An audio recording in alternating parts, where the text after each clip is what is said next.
He is the most incredible human being that I have ever met. I am absolutely in love with the man. You mean that guy? Him? You're the most cute when you're mute, I'll be honest with you. You mean this guy? This guy right here? Too emotional, Misha, sometimes. You know how many things I can tell you, Misha, that I don't like? I become humble and absorb, like Jesus Christ on the cross. I don't think this was anything like what I thought it was. Awesome! Did anyone else need a little break from this season of Before the 90 Days like I did? Around episode 7, I got so burnt out of hearing about Jasmine and Gino's sex life that I actually took a break from watching episodes 8 and 9 when they premiered. I actually got a few comments asking if I was going to make videos about this season anymore, since I didn't for a few weeks. And the answer is yes, I still plan to if there is content for it. However, the Other Way season is just really entertaining me more right now. I did end up catching up on all of the episodes of Before the 90 Days, and this video is about Misha and Nikola. But I don't think that I will cover Jasmine and Gino for a while. Even after the mental vacation I took from these wackos, I came back to catch up this week just to hear about Jasmine giving Gino a specific type of shower. I don't consider myself to be someone that is prude at all, and I'm not trying to shame anyone, but I am so tired of hearing so many details about their intimacy. And even if I did want to talk about it in my videos, YouTube does not like the amount of detail Jasmine is giving us, so I don't have any plans to talk about it and get demonetized. Anyways, Misha and Nikola are a new couple this season that are a very odd match. Misha, the 43-year-old ex-live journalist who had a spiritual awakening, seemed immediately like someone who was purely on the show for attention. Even when she is describing her awakening, it wasn't like, oh, I had a traumatic experience and religion helped me through it. Instead, it's this dramatic story of her vacuuming and having a vision of 2 suns that appeared in the sky that pushed her to the ground and told her to pray. To me, that story sounded more like she had an edible that she forgot she ate, and it just hit her while she was in the middle of cleaning her house. But she insists that this experience led her to the Bible. So I read it straight through to the very last paragraph of Revelation. And that led me to the steps of the Roman Catholic Church. This was a pretty dramatic change for a woman who considered herself to be a party girl after her divorce. Post-conversion, things got real lonely real fast. Obsessively talking about her faith took over her life, and it sounds like it pushed a lot of people away. I started talking to someone across the world. She's talking about Nikola, and you will notice how before she meets him in person, she has this intense, excited way that she speaks about him. Most incredible human being that I have ever met. I am absolutely in love with the man. I don't know what I expected when I first heard Misha talk about this guy, but I definitely did not expect to meet this 46-year-old dude living with his mom. We live in Israel in a city called Nahariya. It's here in the Galilee traditional. You live with your parents until you get married. Just so this is clear, Nikola is not living with his mom after a divorce. He has never married. He spends his days praying in his room and working on his Catholic website. This is my website. It's a traditional Catholic novenas. I have almost 500,000 visitors in this website per month. So just to summarize this 43-year-old ex-journalist who has 2 grown children and has been married and divorced has fallen in love with this 46-year-old devout Catholic who lives with his mom and has no job. Still with me? So my thinking when I first saw this was, okay, this guy has never been married. That's not too unusual, and his explanation makes sense. Israel contains only 2% Catholic. There's not a lot of option for someone like me to find a partner. There aren't a lot of options to date someone locally that follows his same religion. Got it. But here is where I was thrown off. Because not only does Nikola not really date, but we find out that he is a 46-year-old virgin. And yet he is wanting to marry this divorced woman with 2 children. I'm not saying that I think it's bad that she is divorced or has children. It just seems strange that this conservative Catholic that follows all of these rules is now trying to marry someone that has already lived what he would consider to be a sinful life. These 2 do say that they did meet 7 years ago, around when Misha had her spiritual awakening. So this didn't technically start out as a romantic relationship. It was at first more about Misha wanting to learn about her faith. Misha respond, Nikola, I need Jesus more in my life, and you will be my Jesus boy. And I'm sure Nikola was excited to educate someone that wanted to listen to him. So they connected first over their religion. But over time, something sparked, and she really did take his teaching to heart. Because supposedly, with his support, she left her journalism career to devote her life to the church. From Nikola's side, I could see how for him a long-distance relationship like this works, especially if he hasn't had a real romance in his life. He has this beautiful, successful woman listening to him. He is educating her, and she is hanging on his every word, and then is telling him she will go to great lengths to marry him. She's even trying to annul her previous marriage to do so, which I think is absolutely insane. In the eyes of God, I am still not allowed to remarry unless I am granted an annulment. She's going through a process to prove that her first marriage that ended 10 years ago wasn't valid. What if they said, nope, we're not granting the annulment? We cannot do civil marriage, Misha, just because we love each other. It will be sin. This guy doesn't seem to have a lot of real-world experience in his life, so this is probably the best outcome he could ask for. Even his best friend doesn't understand why Misha wants to marry him. مش رايحين يصدقوا انه هذا الانسان اللي بيشتغلش المفلس القاعد اللي تيجي وحده زي ميشا تقول له بحبك وبدي اياك The only real issue that Nikola has is that Misha has lived a sinful life and has been married before, but he seems to mold his religious beliefs around that problem. I must look at Misha now in a new way. She's a virgin because the Holy Spirit entered her life and changed her. It's been 16 years since Nikola has even touched another woman, and now this woman is ready to annul her previous marriage, fly to Israel to meet him, and get engaged. But when we look at this from Misha's perspective, I am suspicious. When she said she expected an engagement if her trip there went well, I could not help but ask why. She wants to bring a 46-year-old virgin to the US on a K-1 visa, and this guy has never even moved out of his mom's house. The only thing that they have in common is religion, which seems fine with Nikola, but I don't believe that that can be enough for Misha. They have nothing else in common, and I don't see her as desperate to marry someone just to be married. She lived a single life for the last 10 years. So really, what is in this for her? Misha's family also has concerns. So you're not worried that he's a virgin? But Misha's more worried about the fact that Nikola has zero experience with being in a relationship. He hasn't had any way to learn to be with someone, let alone intimately. I also find it funny that her sister questions her entire spiritual awakening. It all seems crazy. She went through this spiritual awakening, as she likes to call it. I'm telling you, those edibles can really sneak up on you. But her sister's hesitation and Misha's rush to get engaged, to me, confirms what I think has to be going on. And it's a simple explanation for why Misha is willing to plunge into this. She has to be doing this because she's trying to further her overall brand. 90 Day Fiancé has turned into a platform for people simply applying to get exposure on television. And we know that Misha is very familiar with being on television already.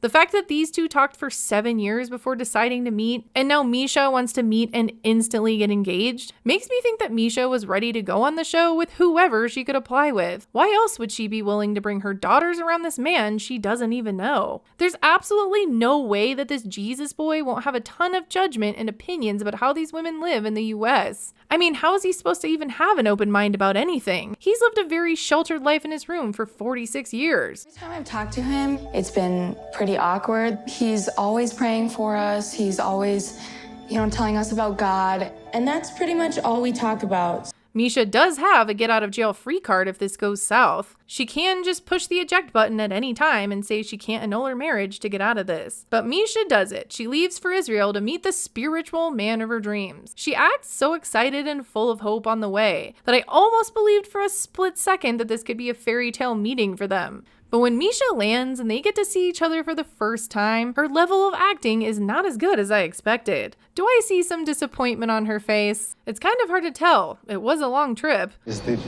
meet your expectation when you saw me? It far exceeded my expectation. Like, is she tired or is this instant regret? I mean, she does have to actually spend time with this guy, even if this is all an act. As they say their prayers and leave the airport, I don't see a lot of, chemistry between them. I might just be distracted by Misha's facial expressions. Not the best driver. That's how you say about your future husband? No, you're the best driver in the world. Also, I could not help but notice how many times Nikola says Misha's name. Look at this view, Misha. Nico. Look at this view, Misha. Dad. All America you brought, Misha. Misha does roll off the tongue easier than Mahogany does. Misha.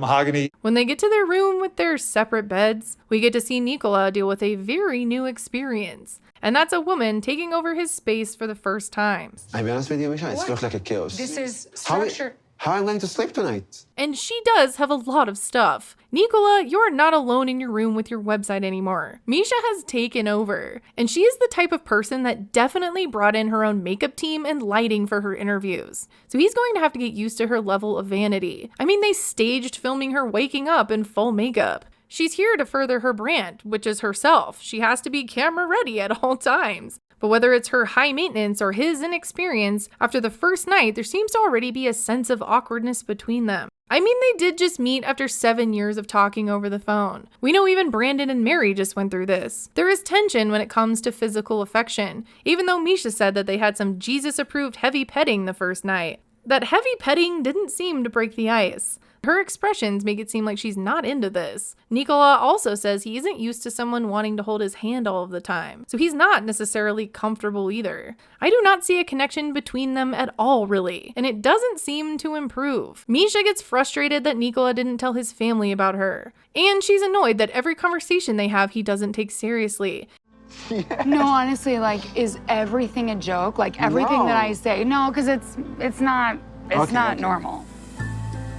She was so excited about this guy before she met him, and has now just seemed more and more disappointed the more time she spends with him. You are so tired and you start to speak nonsense. You're the most cute when you're mute, I'll be honest with you. And they can't even have a conversation at this point. Because Nikola really hasn't had any relationships with women, he has trouble listening and working through problems. This just gets more and more difficult for them, especially after Misha says this. If I go home, not engaged to you, Nikola, then this will be over. I don't think that this guy even wants to get engaged. I mean, I haven't seen one indication that he does. And why would she? They already look so unhappy. And imagine being with someone who thinks everything you have done in your life previously was a sin. That sounds exhausting.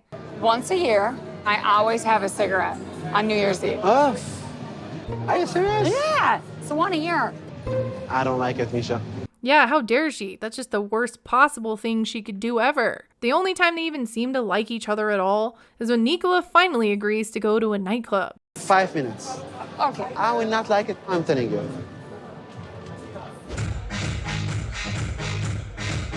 That scene and editing was so funny, but that small amount of fun they had together doesn't last when they visit Nikola's church. His best friend comes to meet Misha, and God forbid she's holding a cat. First time you meet Wasim in person and you are holding a small cat in your hand and playing with him instead to talk with the person. Nikola really doesn't like that. Her holding that cat just seemed to really set him off, because he just starts talking crap about Misha in front of his friend. I never saw a woman brought with her all America and make a messy. And she tries to be cordial, but he just keeps doing it. She crazy me about my mom and my brother. Did you tell your mom about me? Your brother about me? His friend and his wife just look like they want to leave. He's being dismissive and a little insulting to me. This is a side that I've never seen of Nikola before, and it is concerning. This is exactly what she was worried about in the beginning. Nikola has no experience with being in a relationship, and he has no idea how to act. He also doesn't seem like he wants to grow and learn anything either. Well, lady, you wanted to be on TV and bring this guy to the US. This is what you got. I would have just left and been done with this, but she keeps trying to get him to listen to her, and it doesn't work. You're too emotional, Misha, sometimes. Misha thinks she is the victim. He apparently has things he doesn't like about her either, and he doesn't hesitate to name them off. 10 hours makeup, all the messy clothes, Misha. This is just the worst, and I have no idea why Misha is even trying to get engaged at this point. And I don't think she knows why she is either anymore. I don't think this was anything like what I thought it was. Danielle and her magic coconut are here to manifest you subscribing to the Kiblz channel. Perfecto. I'm sorry you had to watch that. She's a moron. But if you have not subscribed, please do so. I really don't understand how this could possibly go forward. They don't even seem to like each other at this point. But Misha has to save her ticket to reality TV stardom somehow. I'm looking for any little crack in the door that maybe this could be salvageable, but right now I'm feeling very depleted of hope. And of course, Nikola comes out with a completely different tone than the day before. It's me and also the culture. So I think I need to start changing for Misha. Talk about a 180. Did she leave a new script on his bed this morning? I think I need to be more sweet, like you like. Even when he is saying these lines, she just looks so unimpressed with him, doesn't she? I don't see an ounce of excitement at all. She just seems annoyed, and he read his lines pretty well. And of course, this one conversation gets her to give him one more chance. I do love him, and I want to believe that we have a future together. I'm guessing that their next week together will magically go better too, but we don't see a preview for them for next week. We do know that they were recently spotted together in the US, so you have to wonder how many of these fights were just set up. I don't question that there was a lot of scripting here, but I do question how much Misha is really invested in this relationship. She just looks so annoyed in her scenes with Nikola. So what do you think of this couple? They seem to barely tolerate each other, but they also claim that they had this wonderful relationship on the phone for 7 years. I don't see it at all. If they are just truly using the show to further their careers somehow, they will still need to spend time together and act like they like each other, and they seem to already be struggling with that. I will be curious how this will continue and what will happen at the end of Misha's trip. If she is really willing to support this guy in the US, she will have to deal with the fact that he doesn't have a lot of real life experience. And he will be in her life with this judgment and bad attitude. On next week's episode, like I said, these two aren't on it. I'm actually anxious to see what happens with Statler and Dempsey. I really like Dempsey, but Statler was so awkward at that meeting with Dempsey's dad. Dempsey and I haven't really talked about it, but might be something I'm considering, moving over here and moving in with her. And we learned that Statler got dumped by her last girlfriend for moving too fast. Their relationship just got way more interesting to me, and now it might be completely over next week. Statler is literally trying to bulldoze her way into moving into Dempsey's house, and they just met. Overall, as long as I can fast forward through Jasmine and Gino's segments, I do plan to continue to make videos about this season. I was thinking about making a Statler and Dempsey one, but they might already be over. Let me know a couple on before the 90 days you would want covered next. Anyways, thanks for watching. Bye!